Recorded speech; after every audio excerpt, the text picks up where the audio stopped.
Olá pessoal, olá a todos, Breno da Química aqui. Queria agradecer a todos desde já pelo engajamento nos vídeos, pela participação, pelas mensagens, pelas dúvidas que têm enviado, pela inscrição do canal e também pelos convites que estão chegando mais no Instagram. Estamos aqui para a resolução parte 3 da UNB e eu peço a todos que continuem se inscrevendo, continuem dando o seu like, apertando o sininho, porque isso é muito importante para aumentar o engajamento do canal e eu poder auxiliar mais pessoas com provas de mais locais do Brasil, Sul, Minas, São Paulo, Norte, Nordeste, concursos, questões ou conteúdos específicos. Essa interação com as redes sociais mais profunda me dá mais capilaridade e mais leitura do que vocês estão demandando e como eu posso contribuir para ajudar mais pessoas. Beleza? Então, vamos lá comigo e avançar com essa parte 3 da UNB aqui, que foi uma prova maravilhosa. Pois bem, na questão aqui 57, ele fala pra gente sobre a sacarose, que é um disacarídeo, e a sua hidrólise para formar a glicose e a frutose. Aí na questão 57 ele fala aqui, na conversão da sacarose em glicose e frutose, ocorre a adição de uma molécula de água à ligação glicosídica, formada por um grupo funcional éter. A ligação glicosídica, pessoal, é essa ligação aqui, que ela está unindo os dois monossacarídeos, que tem uma reação de condensação, né, liberando água. Então é isso mesmo, tá? O item está certinho e está bonitão aqui para a gente poder estar avançando e tá no item correto. Essa parte de bioquímica eu acho muito boa, muito bonita, gente. Acho bem legal de se aprofundar e interagir. As moléculas de glicose e frutose mostradas na reação são isômeras de função. Olha que questão mais astuta. Sempre se fala de isomeria entre frutose, glicose e galactose, mas eles são isômeros na cadeia aberta. Na cadeia fechada, eles não são isômeros de função. Então, se perceber, eles têm as mesmas funções, que é álcool, éter. Então, eles não são isômeros de função na forma fechada. Já a glicose e frutose na forma aberta, aí sim, eles são isômeros de função. A glicose é uma aldose, ela é um aldeído, e a frutose ela é uma cetose, ela é um açúcar que tem o grupo funcional cetona ali, né? Então aqui está errado a 58. Vamos para 59. Toque de caixa, hein? Todas as moléculas participantes da reação em tela são representadas pela fórmula geral CH2O, em que N é um número inteiro. Muitas pessoas tiveram dúvida em relação a essa questão e me procuraram assim que saiu a prova.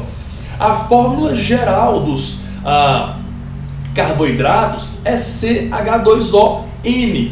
Aí eles me perguntam, Breno, mas quando tem a condensação de monossacarídeos, eles perdem água. Aí a fórmula passa a não adotar mais a proporção de CH2ON. Por exemplo, a sacarose é C12H22O11, como está demonstrado aqui, né, na fórmula que está já apresentada.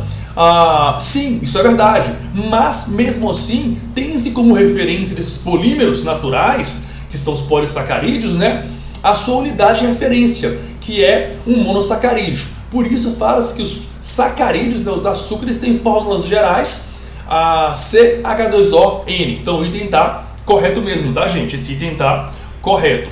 Quando se lançou essa questão na hora da prova, eu fiquei com um pouco de angústia em marcar esse certo, porque tem a água também, né? Porque a água participa desse processo de hidrólise aí. Mas ele falou das moléculas que estão representadas na tela. Então acaba não tendo a água em tela, então pode-se falar sim dessa fórmula geral dos carboidratos, né? Vamos lá. Questão 60, ela vai falar pra gente. A sacarose é um disacarídeo, verdade? A sacarose é um disacarídeo formado pelos monossacarídeos glicose e galactose. Não, é glicose e frutose, né? Por isso que está errado aqui a questão 60. Aqui a nossa próxima é a 61. Vamos lá. Considerando-se que Na natureza, somente a forma destrógera, destrógera é que gira para a direita, que tem um alfa positivo. Então, tendo um alfa positivo, ela vai gerar a luz plano polarizada para a direita, né? Sendo a destrógera. Lembrando que o que vai indicar para a gente esse desvio da luz plano polarizada, gente, é o sinal do alfa, tá? Não é a letra L ou D, como já caiu nos processos seletivos. Então, a destrógera da glicose é utilizada pelos seres vivos. Infere-se que a solução de glicose obtida da natureza desvia o plano da luz polarizada para a direita. Exatamente isso. Destrógera gira para a direita a luz plano polarizada. Certinho? Bora rochando. 62. A massa molecular da sacarose, que é de 342 gramas por mol, né? A sacarose, é igual à massa molecular da glicose somada à massa molecular da frutose. Isso não é verdade, porque a sacarose é formada por uma reação de condensação, né? Então uma glicose e uma frutose se unem e liberam uma molécula de água. Então a massa da sacarose mais a massa de água forma a massa da glicose mais frutose. Por isso que esse item está errado. Vamos lá. 63. Vamos desenrolando. Se NaOH for acrescentada a uma solução aquosa de glicose, será formado um sal de ácido carboxílico. Isso não é verdade, porque não tem aí ácido carboxílico, né? Se a gente olhar para a fórmula da glicose, a gente tem aí os grupos funcionais na glicose, ó, álcool e éter somente. Então eles não têm caráter ácido para poder estar reagindo com o hidróxido de sódio, que é uma base, formando um sal, né? Então a 63 também está errada. A 64 é da biologia e a nossa próxima questão vai ser a questão 70. Vamos lá, olha aqui do ladinho, ó. Aqui tem algumas informações importantes, relevantes nesse texto que a gente tem que destacar. Então, vamos lá. Estou arrumando aqui os pincéis, beleza.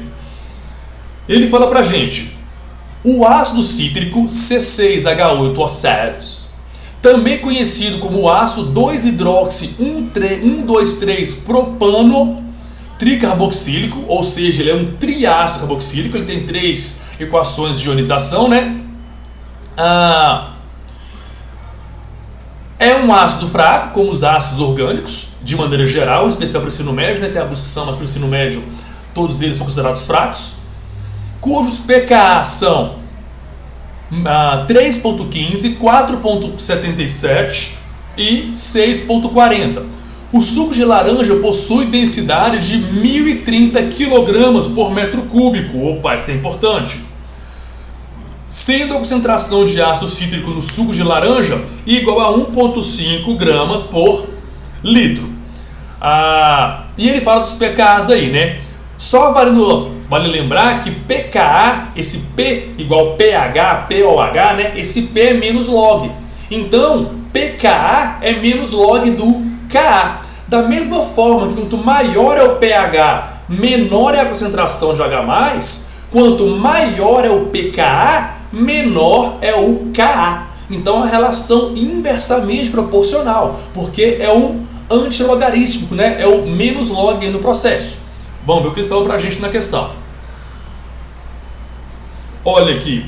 A seguir é apresentada a fórmula estrutural correta do ácido cítrico. É isso mesmo, tá, gente? É um triácido carboxílico, que a gente tem aqui, ó, o nosso carbono 1. Opa, deixa eu colocar aqui uma marcação melhor. Vamos pôr laranjado para lembrar que é algo cítrico, né? Que tem na laranja principalmente, mas tem limão, acerola e tal, mas vamos pôr. Aqui é o nosso carbono 1, aqui é o 2, aqui é o 3, nessa marcação, tá? Aí tem aqui um grupo carboxílico, outro grupo carboxílico, outro grupo carboxílico. Por isso que ele é um triácido, beleza? Vamos lá. Então essa tá certinha. Questão 71. A primeira constante de dissociação ácida do ácido cítrico é superior a 10-3. Olha só como é que a gente pode argumentar aqui nessa questão. A gente tem que lembrar que, como eu disse, né? A gente tem que lembrar, cadê o nosso texto que fala aqui? Aqui. A gente tem que lembrar que pKa é menos log do Ka. Então, se o meu Ka fosse 10 a menos 3, o meu pKa seria 3. Beleza? Se eu tenho um pKa que é 3,15, quer dizer que o meu Ka é igual a 10 elevado a menos 3,15. Então, isso quer dizer que é 1 sobre 10 elevado a 3,15. Esse valor ele é menor do que 10 a menos 3. E ele fala para a gente aqui que a primeira constante de dissociação, a ácido do ácido cítrico, é superior a 10 a menos 3. Não é inferior, né? Porque é 10 elevado a menos 3,15. Por isso que o item está errado. Ok, pessoal? Vamos avançando aqui. Questão 72. Em solução aquosa ácida, aqui nessa questão, ele está falando para a gente sobre as equações de ionização parcial. Olha só, a UNB ela usa muito o termo dissociação ácida para processos de ionização. Formalmente falando, sendo mais tradicional, quem dissocia são compostos iônicos. Compostos moleculares ionizam. Mas a UNB ela sempre usa esse termo para o PAS e para o vestibular tradicional, o termo dissociação iônica para ionização de ácidos. Então isso não torna o item errado, tá, gente? Se você olhar para cá, ó, ele traz na primeira equação uma ionização em água, né, que a gente tem, que ele está com 8 hidrogênios. Que ele está aqui com 8 hidrogênios e aqui ele está com 7 hidrogênios e uma carga negativa, liberando um H+ para a água. E depois ele perpetua isso, ó, com 7 hidrogênios, vai agora para 6, liberando outro H+, e aqui com 6 hidrogênios, agora 5, liberando outro H+ para a água. Então, ele está expressando corretamente para a gente o processo de ionização parcial do ácido cítrico, que é um triácido carboxílico. Então, 72 está certinha aqui. Tá bom, gente? Estou dando esse toque de caixa para a gente poder fazer mais questões com mais eficiência, tá? É válido, muito válido dizer que se você durante esse processo tiver alguma dúvida ou alguma incompreensão ou questionamento sobre o processo de resolução, não hesite em mandar mensagem aqui nos comentários ou no Instagram, que está aqui o Brenão da Química. Opa, aqui o Brenão da Química, manda à vontade, tá? Vai ser um prazer muito grande estar interagindo com você. Vamos lá. 73. A concentração e quantidade de matéria, mol por litro, de ácido cítrico no suco de laranja é superior a 10 a menos 2 mol por litro.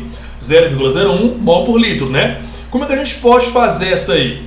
Aqui ele fala pra gente que tem 1,5 gramas por litro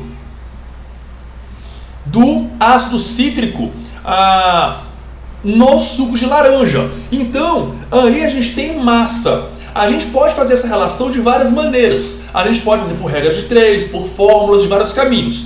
As pessoas gostam muito de regra de 3, que é o caminho mais didático e fácil, mas ela não é o mais eficiente. Ai, Brenão, mais uma vez esse papo seu. Isso, cara. Na hora da prova, faça o que você treinou, obviamente. Mas no período de treinamento, tente ser o mais eficiente possível. Então, por isso que eu vou sugerir aqui a fórmula, tá? Aqui a gente pega essa massa e divide pela massa molar para ter o número de mols em cada litro. Então eu tenho aqui 1,5, que eu vou dividir pela massa molar, que já está calculado aqui para vocês, ó, 192. Se isso der 10 a menos 2, ou maior que isso, né, o item vai ser correto. Vale dizer que 1,5 é igual a 150 vezes 10 a menos 2. Então, o que isso acontece? Se aqui embaixo, no meu denominador, eu tiver um valor que seja igual ou inferior a 150, a minha resposta vai dar 10 a menos 2. Se aqui no meu denominador tiver um valor que é superior a 150, eu vou ter um resultado que é menor que 10 a menos 2. Aqui a gente sabe que a massa molar deu 192, que é superior do que 150. Logo, isso vai ser menor do que 10 a menos 2. Brenão, mas quanto que dá? Para esse caso, para esse momento, não precisa saber o valor exato. Só tem que saber que é menor que 10 a menos 2. Porque aqui na questão, ele afirma para a gente, ó, que é superior a 10 a menos 2. O que deixa o item errado. Lembrando, né, que isso aqui é igual a 10 a menos 2 mol por litro. Beleza? Questão 74. O ácido cítrico pode sofrer desidratação intramolecular. Pouca gente lembra disso na hora da prova, gente. Mas se eu tenho um grupo ácido carboxílico, que está aqui, né, e ele é um triácido carboxílico, é importante que as pessoas se lembrem que pode ter uma reação de desidratação desse ácido carboxílico. E ele libera água, sim, formando um anidrido. Nesse caso, então, ó, a gente pode ter um grupo OH reagindo com um hidrogênio aqui para poder perder água. E aí formar a estrutura que seria algo mais ou menos assim, ó. A gente teria aqui OH, C+O, aqui e um hidrogênio, uma hidroxila aqui, né? E aí eu vou juntar agora, ó, esse oxigênio aqui com esse carbono aqui. Tudo bem? Que vai ser o ataque que vai fechar aí esse anel de 1, 2, 3, 4, 5 carbonos. Aí teremos aqui essa hidroxila, né? A gente vai ter um carbono, outro carbono, carbonila aqui.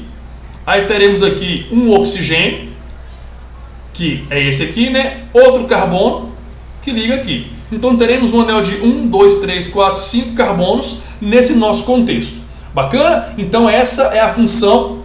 Aqui tem outra carbonila, né? Quase que eu esqueço. Isso. Essa é a função anidrido, tá? É muito frequente o erro de acharem que isso é a função éster, mas não é. É a função anidrido. Anidrido. Vamos lá, então esse item está correto, que é o nosso item 74. Uma desidratação dentro da própria molécula, intramolecular. A nossa próxima vai ser a 75. Na presença de hidróxido de sódio, o ácido cítrico reage produzindo um sabão. Lembra que um sabão ele tem que ter uma cadeia carbônica longa, que aí tem caráter hidrofóbico, interage com gordura, e tem uma cabeça polar. Ela é obtida classicamente por uma reação de hidrólise básica de triacilglicerol, de gordura de óleos. Tem que ter uma cadeia carbônica longa, de algo em torno de 8 carbonos ou mais, já pode ser considerado, que é de ácidos graxos aí. Os mais tradicionais vão falar que são 12 carbonos ou mais, né? Mas é algo em torno disso. O ácido cítrico tem uma cadeia muito curta para considerar que seja um sabão quando reage com uma base. Vai dar sim um sal de ácido carboxílico, né? Que pode sofrer aí 3 neutralizações, já que ele é um triácido carboxílico, mas ele não pode formar um sabão. Então esse item fica errado. A UNB adora hidrólise básica, gente, é muito frequente cobrar isso, tá? A próxima nossa vai ser a 76. Vamos lá, vou lendo aqui. Quando o presidente da Embrapa diz que a glicose é metade da molécula de sacarose, ele fala isso no texto, qualquer dúvida é só voltar lá, deixa eu vir aqui para dar uma referência para vocês, né? Caso queira. Aqui ele fala, ó, o Brasil é o maior exportador de laranja e mesmo assim importa o ácido cítrico, bem como é maior produtor de sacarose e importa glicose, que é metade da molécula. Esse é o termo que ele se refere. Então aqui ele fala, quando o presidente, né, fala que a glicose é metade da sacarose, ele se refere ao fato de que a molécula de sacarose é formada por 2 moléculas de glicose. Sabemos que não, né? É só ver no texto lá que ele é formado por uma glicose e uma frutose, é um disacarídeo. Vamos lá. A próxima nossa é a 78, a 77 é da biologia. Biologia é lindo, galera, eu acho muito fera. Vamos lá, questão 78. Aqui uma tipo C, hein? Tipo C, sensacional, mais pontinhos. Considerando-se que, por ano, o Brasil exporta 1 milhão de toneladas, 10 a sexta toneladas, beleza? de suco de laranja e importa 500 mil toneladas de ácido cítrico, é correto afirmar que, se o ácido cítrico fosse obtido diretamente do suco de laranja, em vez de ser exportado, o Brasil mantida a atual demanda interna por ácido cítrico. Tá. Então vamos ver, quer saber se vai ter uma demanda, né, suficiente para o Brasil poder se manter em vez de importar esse ácido cítrico. Para a gente saber isso aí, a gente tem que fazer essa relação que ele coloca aqui, aqui, que ele traz para a gente do texto, aqui do texto. Deixa eu apagar esse aqui, que eu fiz essas coisas do lado, para ter mais espaço para a gente poder trabalhar com mais liberdade. Tá, então vamos lá. Primeiro ponto, ele fala que o suco de laranja tem uma densidade de 1.030 quilos por metro cúbico. Eu vou colocar isso aqui, pessoal, como ele falou para a gente em tonelada e litro, que está aqui na concentração, eu vou passar para a mesma unidade, tá? Se ele está falando em densidade, a gente pode falar que 1.030 quilos é igual a 1,03 toneladas por cada 1.000 litros, beleza? A massa que a gente vai ter aí de suco de laranja é o nosso, de ácido cítrico no caso, né? Ok, a massa desse suco de laranja, me desculpe, a massa desse suco de laranja é o nosso objeto de desejo. E aí a gente vai querer saber como que vai ser essa relação, que ele fala pra gente aqui na questão, ó.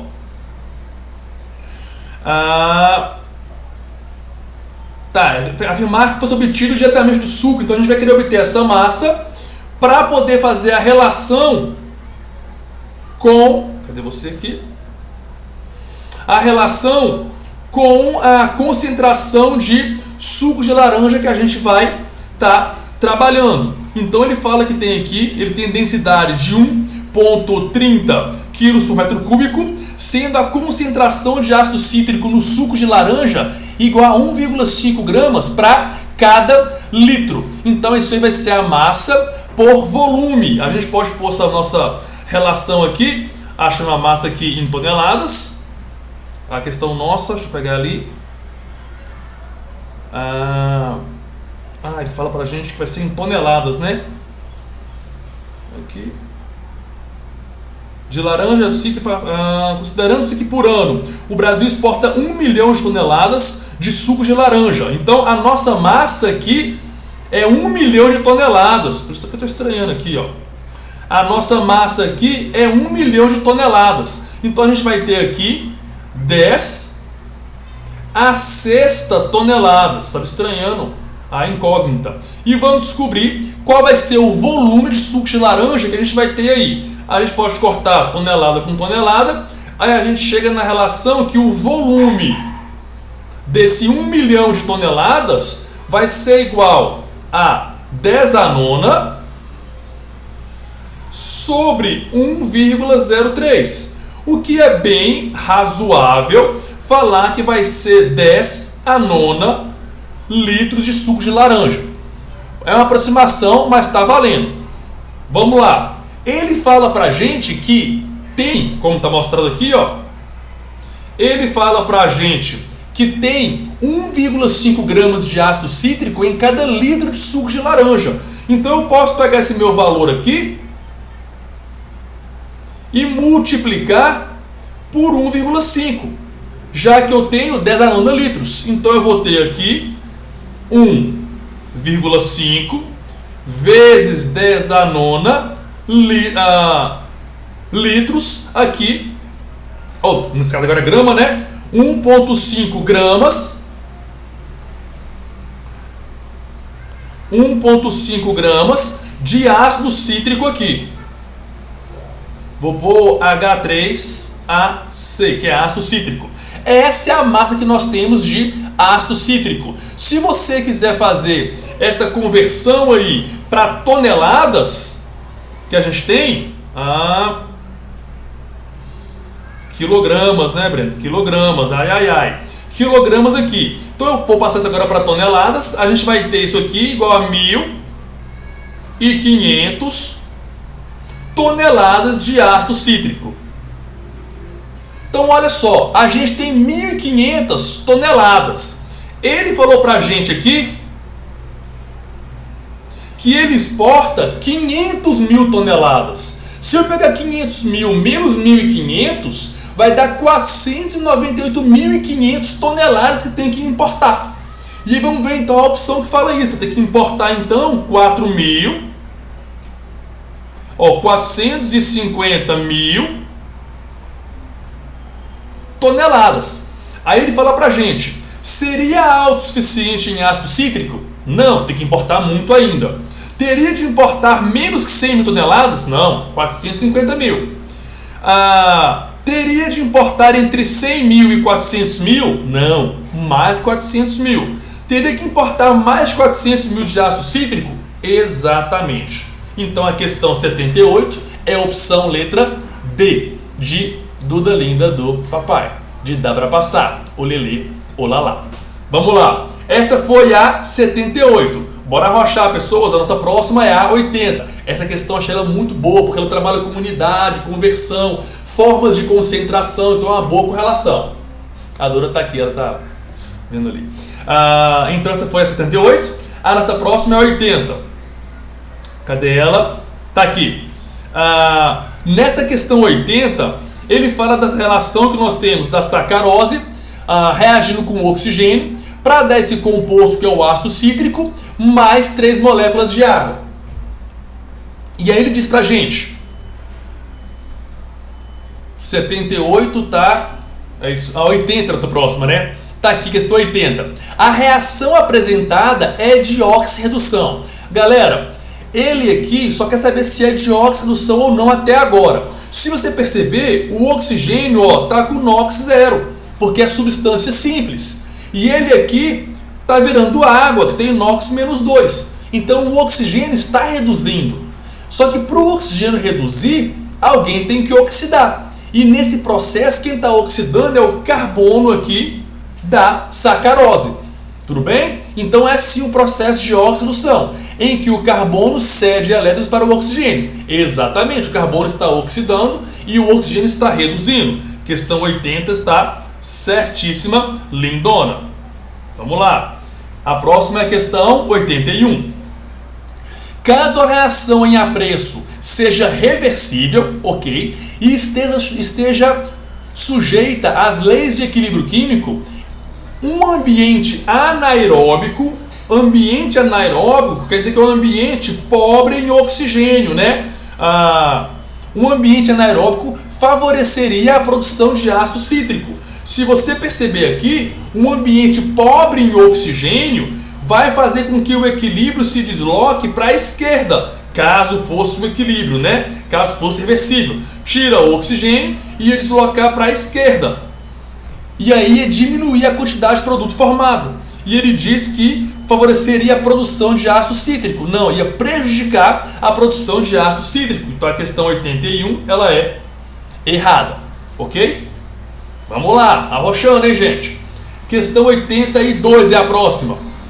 Sabendo que a reação em tela tem a sua velocidade aumentada na presença da enzima invertase extracelular, se é uma enzima, é um aglomerado proteico que tem como função acelerar reações, né? Então ela é um catalisador biológico, um catalisador natural. Vale dizer que não somente as enzimas têm esse papel, tem algumas reações em que DNA pode catalisar, que RNA pode catalisar, mas classicamente falando, o papel das enzimas, o papel desse aglomerado proteico que é a enzima, é acelerar reações, são catalisadores biológicos.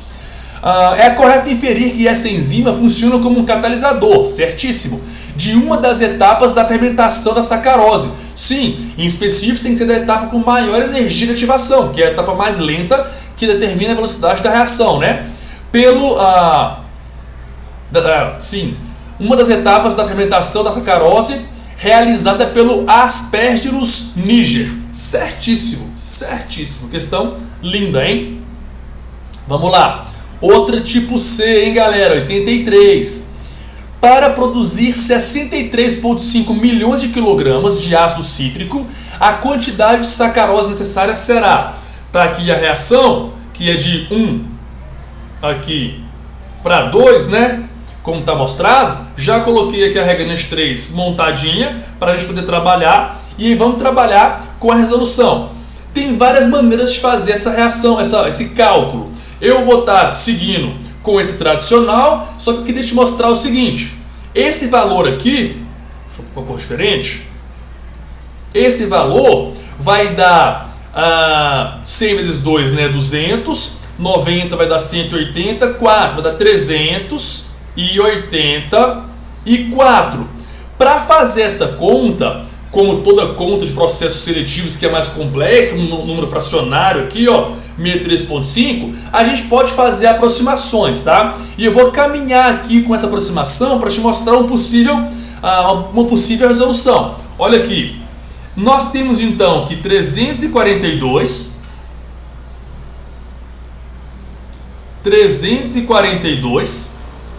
que multiplica, eu vou colocar aqui aproximado, tá? 64 para poder facilitar o meu cálculo, vezes 10 à sexta, dividido por 384.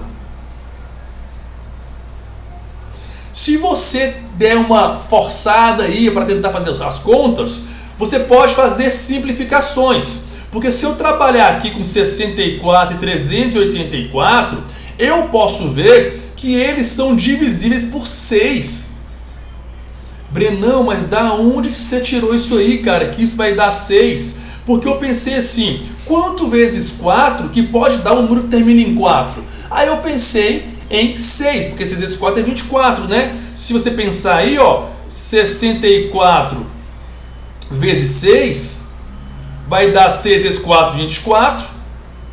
6 vezes 6, 36. 37, 38. 384. Então, se você conseguir ver isso na hora da prova, lembrando que esses cálculos mentais são muito relevantes, né? Vários professores fazem isso aqui em Brasília, vários dessa estratégia no Brasil, muitos seguem esses cálculos mentais. Poderia indicar vários, se elas tenham necessidade de querer indicações, só entrar em contato, tá? Isso dá 6. Então aí eu já posso de novo tentar simplificar. Porque se eu olhar, eu posso dividir isso por 2. Eu posso dividir isso por 2, que vai dar 3. E posso dividir aqui por 2 também. Que se eu olhar vai dar 150 mais 20, 170, 171. 171 é divisível por 3, né? Se eu colocar aqui, vou seguir nas nossas cores para não mudar. 171 por 3... vai estar aqui 3 vezes 6, 18. Então 3 vezes 5, 15. Vai dar aqui 21. Aí fica 7. Então vai dar 57 vezes 10 à sexta gramas, ou seja, 57 toneladas de sacarose. Bora ver o que a questão pede? Ela pede pra gente, cadê aqui? É a nossa questão 83 aqui. A quantidade de sacarose necessária será inferior a 50 milhões? Não. Ela será igual ou superior a 50 milhões, deu 57, né? Milhões de quilogramas. Milhões de quilogramas e inferior a 60 milhões. Certinho. Põe vermelho. Aí deu. Letra B de bora passar. Olelê, olalá, plagiando um grande amigo aqui. Vamos lá, gente, estamos perto do final, vamos arrochando. Se vocês perceberem aqui, gente, essas questões elas pedem muito cálculo mental e muita resolução por aproximação. Isso é muito válido, tá? Essa prova da UNB é muito boa e essas questões estão cada vez mais interdisciplinares. Olha o tanto de biologia que a gente tem nessa prova, o tanto de química que tem nessa prova. Então isso é muito bom e muito gostoso de se trabalhar quando se sabe o conteúdo, né? A nossa próxima questão é a 94. Vamos lá, para a gente poder ir avançando. 94 está aqui. Essa abordagem é tão clássica, gente. Ele fala sobre esse ponto aqui, ó. Vamos lá ler. O tempo TA refere-se ao instante, que aqui é o tempo TA, ele refere-se ao instante em que a reação em questão entra em equilíbrio. Tão clássico isso, gente. Aqui as concentrações são iguais, ó. E tem gente que tende a achar que equilíbrio químico são as mesmas quantidades. E não necessariamente. Vale lembrar que o equilíbrio químico é um processo dinâmico em que a reação direta tem a mesma velocidade que a reação inversa, né? As concentrações podem ou não ser iguais. Geralmente são diferentes, como nesse caso aqui. Então isso está errado. Questão 102. Bora lá, tá aqui embaixo. Tem gente que quis puxar para a física essa questão, e aí a gente deixou algumas para a física aqui, mas vamos lá. Olha o que ele fala.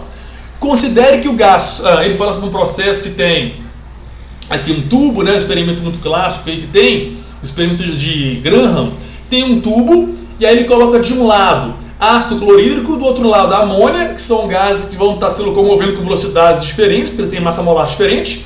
Quanto maior a massa, menor a velocidade na relação quadrática, como fala no próprio texto da questão aqui, essa equação, né? E aí ele fala que forma nesse ponto AB aqui uma nuvem branca, que é o cloreto de amônio, que é um composto iônico. Aí ele fala pra gente, ó, considere que o gás cloreto de hidrogênio, HCl, possa ser obtido a partir dos gases hidrogênio e cloro, por meio da reação reversível, e está a reação em equilíbrio. E que um frasco fechado a uma dada temperatura contenha esses três gases em equilíbrio, ou seja, já entrou em equilíbrio. Com 20% de H2, 60% de cloro. Ué, então o que falta vai ser o HCl, né, que vai ser outros 20%. Em volume, há uma pressão total de 10 atm. Ó, se a pressão total é de 10 atm, 60% dela vai ser de cloro. 20% dela vai ser de H2. E o complementar a isso, que são os outros 20%, vão ser de HCl. Aí ele fala pra gente, nessas condições, a constante de equilíbrio no que se refere à pressão é superior a 0,25. Então, ó, coloquei aqui pra gente já dar uma olhada. A expressão de Kp, que é em função de pressões parciais, né, que vai ser a pressão parcial do produto elevado ao quadrado, porque o coeficiente aqui é 2, sobre a pressão parcial de H2 e a pressão parcial de Cl2. Lembrando que Kp é só para gases, né, gente?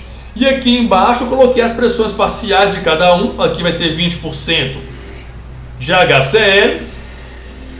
Então a gente vai ter aqui para o H2 vai ser 20% de 10, são 2 atm. Aqui 60% são 6 atm. E aqui 20% são 2 atm. Avançando aqui com esse cálculo, então, a gente tem que no numerador vai ser HCl ao quadrado, ou seja, 2 ao quadrado, que vai dar 4. Aqui no denominador vai ser de hidrogênio e de cloro, né? Hidrogênio é 2, cloro é 6. Então eu posso aqui já simplificar aqui, aí fica 2, simplifico aqui, e isso vai ser então igual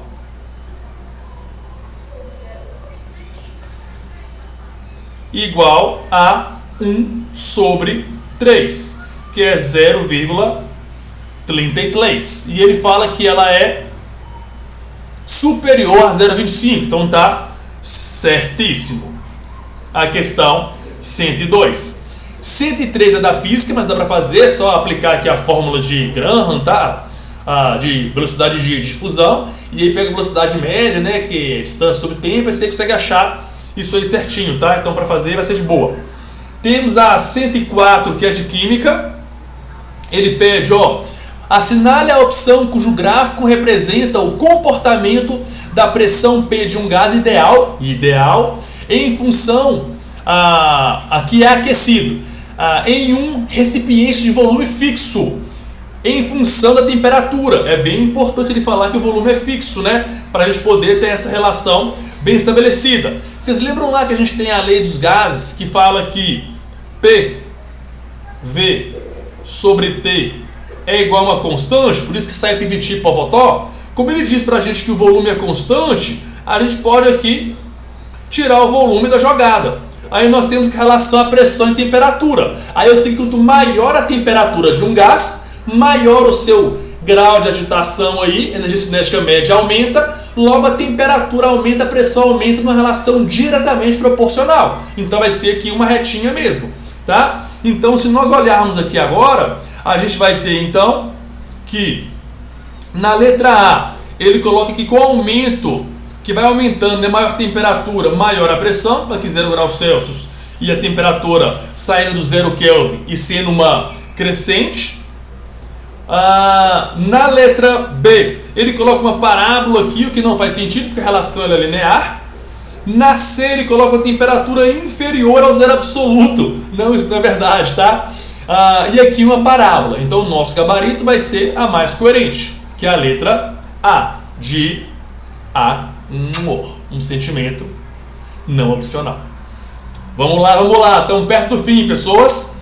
Questão 134 é a nossa próxima. Vamos lá. Aqui, 134. Os íons K+, e Cl- são isótopos. Não, isótopo é o mesmo número de prótons. E se já tiver o mesmo número de prótons, é o mesmo elemento, né? E aí, se é o mesmo elemento, não seria o potássio e cloro, seria só o potássio, só o cloro. Então aqui está errada a 134. A próxima é a 136. A espécie formada pela ionização do átomo de cálcio, ou seja, o cálcio é um metal alcalino terroso, família 2A, grupo 2, 2 é elétrons de valência, ele tende a perder elétrons. Então a espécie formada pela ionização do átomo de cálcio, ou seja, o cálcio 2+, possui raio menor que o do átomo neutro. Sim, se eu tenho espécies que são isoeletrônicas ou o mesmo elemento sendo comparado, cátions tem um raio menor que o átomo neutro, que tem um átomo menor que o ânion. Então aqui está corretinha 136. A próxima é a 136. Quando o cálcio 41 captura um elétron, se o cálcio captura um elétron, ele vira o cálcio menos. Isso é pouquíssimo provável e muito instável, tá? Tem que ser forçado isso, não ocorre de maneira natural. Captura um elétron, é formado o nuclídeo. Não muda não, gente. Isso seria se ele fosse bombardeado com uma beta ou alguma outra espécie, né? Que ele quis fazer um distrator com isso aí. Então está errado. Capturar elétron e ser bombardeado por beta são coisas diferentes. Capturar um elétron é da eletrosfera. Ser bombardeado com beta, que é um elétron também, né? Mas bombardeamento atinge o núcleo ali, aí seria sim uma transmutação. Vamos para o nosso último item, que é o 146. Cadê ele? Ele fala aqui. Tem gente que fala que é da biologia, mas pode ser nosso.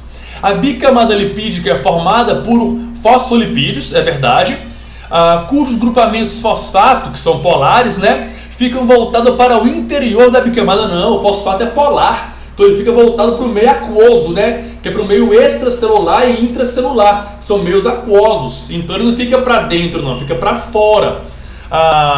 Então aqui está errada o 146. Pois bem, gente, esse vídeo ficou um pouco mais longo, mas a minha ideia seria matar a correção da prova para não ter muitas delongas. Agradeço a todos que ficaram até aqui. Reforço o meu pedido de você curtir o vídeo, se inscrever no canal, ativar o sininho, que isso ajuda muito o canal a engajar e eu poder interagir cada vez mais com pessoas e ter mais capilaridade nas redes sociais. Então, muito obrigado a todos que ficaram até aqui e qualquer dúvida, manda mensagem, interage, que vai ser um prazer estar com vocês, pessoas. Beijo enorme e um ótimo processo seletivo até você passar no curso que você deseja, não no que dá para passar, beleza? Estou à disposição para ajudar no que precisar, galera. Bons estudos e a química é maravilhosa.